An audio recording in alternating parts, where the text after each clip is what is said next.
मित्रों नमस्कार। मैं आज आपको अपने जीवन के बारे में वो सारी बातें साझा करने की कोशिश करूंगा जो मैंने अभी तक कहीं और किसी के साथ भी साझा नहीं की। तो मैं आपको बता दूं कि झांसी और बीना के बीच धौर्रा स्टेशन के पास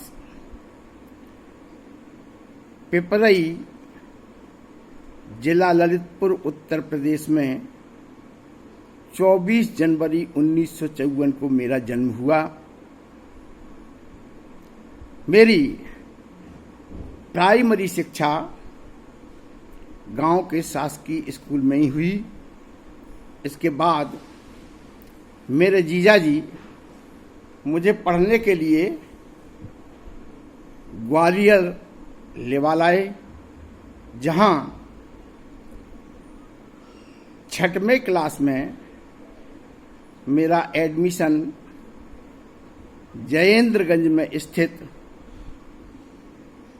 शासकीय माध्यमिक शाला ग्वालियर में हुआ। 6वां, 7वां और 8वां ये 3 कक्षाएं मैंने इसी स्कूल से उत्तीर्ण की। इसके बाद 9th क्लास में झांसी रोड ग्वालियर पर स्थित उस समय के वीसी हायर सेकेंडरी स्कूल में मैंने 9th में एडमिशन लिया और 9th और 10th मैंने वीसी हायर सेकेंडरी स्कूल से किया। इसी बीच एक जो बड़ा भारी परिवर्तन हुआ उसके बारे में मैं आपको और बता दूं। 9th क्लास में मेरे स्कूल में एक कार्यक्रम हुआ और उसमें एक कवि सम्मेलन आयोजित किया गया, जिसमें उस समय के बहुत ही चर्चित जनकवि श्रद्धेय स्वर्गीय श्री मुकुट बिहारी सरोज को भी बुलाया गया और मैं उनकी कविताओं को सुनकर बहुत प्रभावित हुआ और मुझे लगा कि मुझे कविता लिखना चाहिए और मैंने उसी समय से कविता लिखना शुरू कर दिया। तत्पश्चात मैं जीजाजी का ट्रांसफर चूंकि मुरैना हो गया तो मैं उनके साथ मुरैना आ गया और मुरैना में मैंने हायर सेकेंडरी स्कूल में शासकीय उच्चतर माध्यमिक विद्यालय मुरैना में मैंने प्रवेश लिया और वहां से मैंने 11th किया। इसके बाद जीपी कॉलेज नाम का एक वहां कॉलेज हुआ करता था उस समय, और उसमें मैंने बीएससी फर्स्ट ईयर में एडमिशन लिया और वहां हुए एक कार्यक्रम में उस समय के सुप्रसिद्ध हास्य कवि स्वर्गीय शैल चतुर्वेदी जी को बुलाया गया और मैंने उनके साथ सबसे पहली बार मंच साझा किया। और इसी वर्ष मैं शासकीय सेवा में चयनित हो गया और मैं भिंड आ गया और भिंड में फिर मैं 1987 तक 14 वर्ष तक लगभग वहां पर मैं कार्यरत रहा और इसी बीच मेरी लेख की ऊर्जा विकसित हुई और मैंने अपने लेखन को गति दी।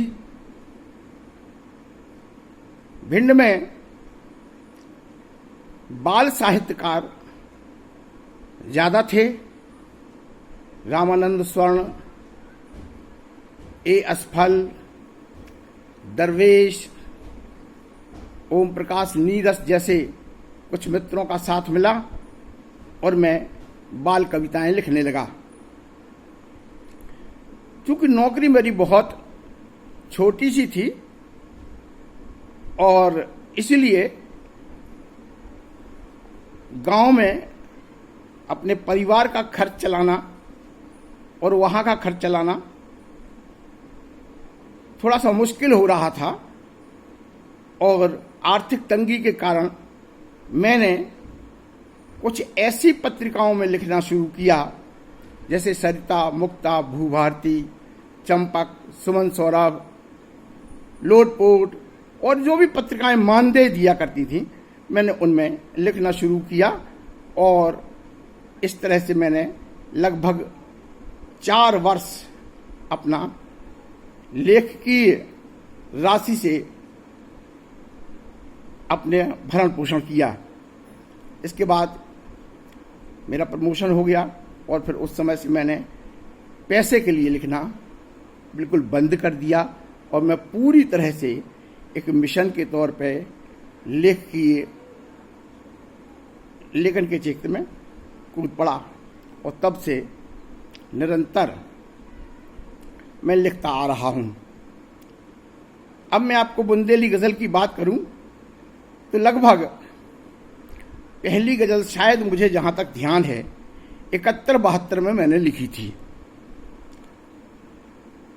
और पंच सवई पथरा हो जे हैं ऐसो नहीं जानते, हीरा सब ककरा हो जे हैं ऐसो नहीं जानते। और दूसरी मेरी बुंदेली गजल थी भैया जब से थानों खुल गओ एई गांव के ग्योड़े, सुनो कुजाने कोकू लुट गओ एई गांव के ग्योड़े। तो ये क्रम मेरा शुरू हो चुका था लेकिन मैं नहीं जानता था कि ये बुंदेली गजल है। मैं उसको एक बुंदेली रचना की तरह से गोष्ठियों में पढ़ता रहा। बाद में जब साये में धूप प्रकाशित हुई, दुष्यंत जी की कृति और बड़ी चर्चित हुई, तो मैंने भी उसे पढ़ा और उसको पढ़कर मुझे लगा कि बुंदेली गजल पर काम किया जा सकता है और इस तरह से बुंदेली गजल का जन्म हुआ और फिर मैंने बुंदेली गजल को पूरी तरह से आत्मसात करने की कोशिश की। बस इसी तरह से वो सिलसिला चल पड़ा और फिर तो हिंदुस्तान की तमाम सारी जितनी भी बड़ी पत्रिकाएं थीं उनमें कहानियां, कविताएं प्रकाशित हुईं। अभी तक मेरी 26 कृतियां प्रकाशित हो चुकी हैं। प्यास कहानी संग्रह मध्य प्रदेश साहित्य अकादमी के सौजन्य से सहयोग से आया था 1997 में।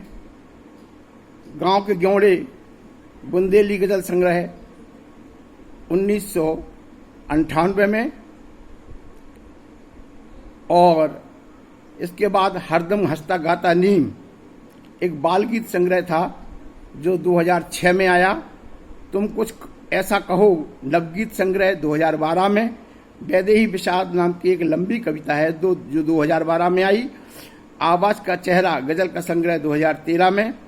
अब जीवे को एक ही चारो बुंदेली गजल संग्रह 2016 में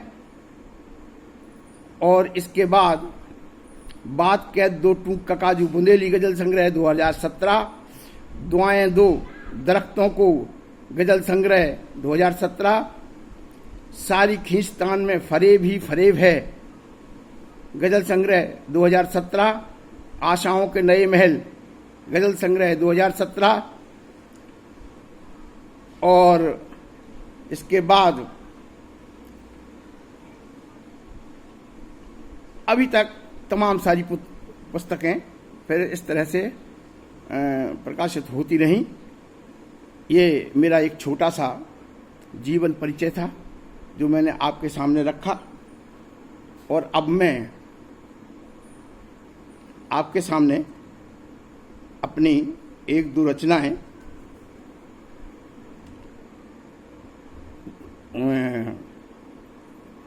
आपके सामने सुनाने की कोशिश कर रहा हूं। देखिए आप, गजल का मतलब है कि अमीरी जिंदगी में ऐब के आमाल रखती है। अमीरी जिंदगी में ऐब के आमाल रखती है, गलाजत पहुँचने को जेब में रूमाल रखती है। गलाजत पहुँचने को जेब में रूमाल रखती है। और शेर देखें कि शिकारी की सियासत को परिंदे भूल जाते हैं।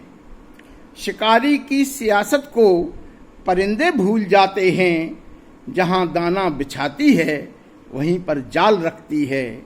जहाँ दाना बिछाती है वहीं पर जाल रखती है। गरीबी जिंदगी को दूर तक देखा नहीं करती। गरीबी जिंदगी को दूर तक देखा नहीं करती। तसब्बुर में वो अपने सिर्फ रोटी दाल रखती है। तसब्बुर में वो अपने सिर्फ रोटी दाल रखती है। वो शेर है कि रहे खुशहाल घर बस इसलिए अम्मा दिवाली को। रहे खुशहाल घर बस इसलिए अम्मा दिवाली को। दरो दीवार पर दो सांतिये हर साल रखती है। दरो दीवार पर दो सांतिये हर साल रखती है। और आखिरी शेर देखें कि सुगम की जिंदगी तो एक मोहब्बत का तराना है। सुगम की जिंदगी तो एक मोहब्बत का तराना है, जो अपने साथ में संगीत के सुरताल रखती है। जो अपने साथ में संगीत के सुरताल रखती है। अमीरी जिंदगी में ऐब के आमाल रखती है। गलाजत पहुँचने को जेब में रूमाल रखती है। गलाजत पहुँचने को जेब में रूमाल रखती है। और एक बुंदेली गजल मैं आपके सामने रख रहा हूं कि बेदर्दी से प्यार होगा धोखे में। बेदर्दी से प्यार होगा धोखे में। सब रो बंटा ढार होगा धोखे में।